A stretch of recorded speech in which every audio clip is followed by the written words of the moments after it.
आप सुन रहे हैं जगत गुरु तत्वदर्शी संत रामपाल जी महाराज द्वारा लिखित पुस्तक जीने की राह का पेज नंबर 58।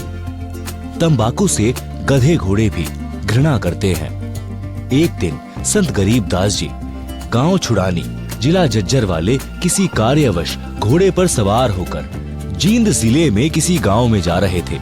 मार्ग में गांव मालखेड़ी जो कि जिला जींद के खेत थे, उन खेतों में से घोड़े पर बैठकर जा रहे थे। गेहूं की फसल खेतों में खड़ी थी। घोड़ा रास्ता छोड़कर गेहूं की फसल के बीचों बीच चलने लगा।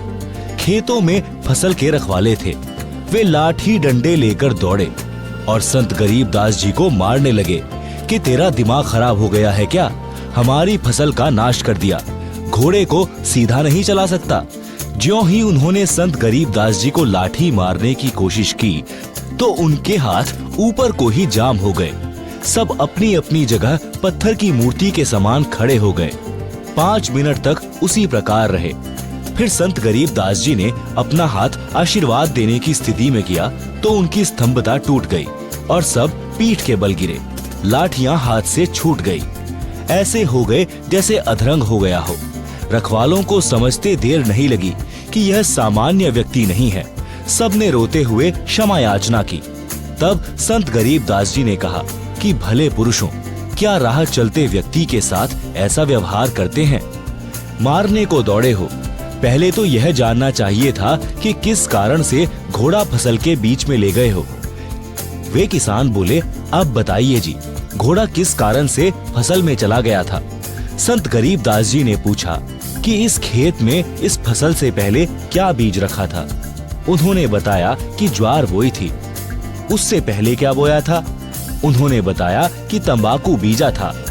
संत गरीबदास जी ने बताया कि उस तंबाकू की बदबू अभी तक इस खेत में उठ रही है। उसकी बदबू से परेशान होकर मेरा घोड़ा रास्ता त्याग कर दूर से जाने लगा। उस तंबाकू को आप पीते हो, आप तो पशुओं से भी गए गुजरे हो। सुन लो ध्यान से, इसके बाद इस गांव में कोई व्यक्ति हुक्का नहीं पिएगा, तंबाकू सेवन नहीं करेगा। यदि आज्ञा का पालन नहीं हुआ तो गांव को बहुत हानि हो जाएगी।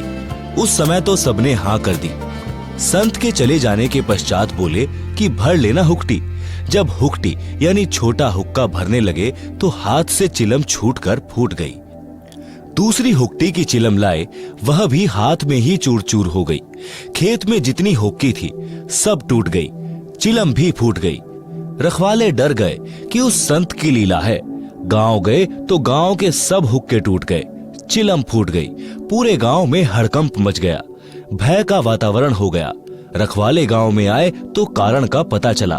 उस दिन के पश्चात गांव में वर्तमान तक हुक्का यानी तंबाकू सेवन कोई नहीं पीता। गांव का नाम है मालखेड़ी। आप सुन रहे हैं जगत गुरु तत्वदर्शी संत रामपाल जी महाराज द्वारा लिखित पुस्तक जीने की राह का पेज नंबर 59। हुक्का पीने वाले कहते हैं कि ले, मेरे पास कड़वा तंबाकू है, यह भर ले चिलम में। दूसरा कहता है कि यह मेरे वाला अधिक कड़वा है। संत गरीबदास जी ने बताया है कि मृत्यु के उपरांत यम के दूत उस कड़वा तंबाकू पीने वाले के मुख में मूत देते हैं। कहते हैं कि तू अधिक कड़वा कड़वा तंबाकू पीना चाहता था, ले प्यारे, कड़वा मूत पी ले। मूत्र की धार उसका मुख खोलकर मुख में लगाते हैं। संत गरीबदास जी ने यह तो एक लीला करके बुराई छुड़ाई थी। ज्ञान से जो प्रभाव पड़ता है वह सदा के लिए बुराई छुड़ा देता है। ज्ञान सत्संग से होता है। सत्संग सुनने की रुचि पैदा करो, सत्संग सुनो। निवेदन, उपरोक्त बुराई सर्वथा त्याग दें, इससे जीवन का मार्ग सुहेला हो जाएगा।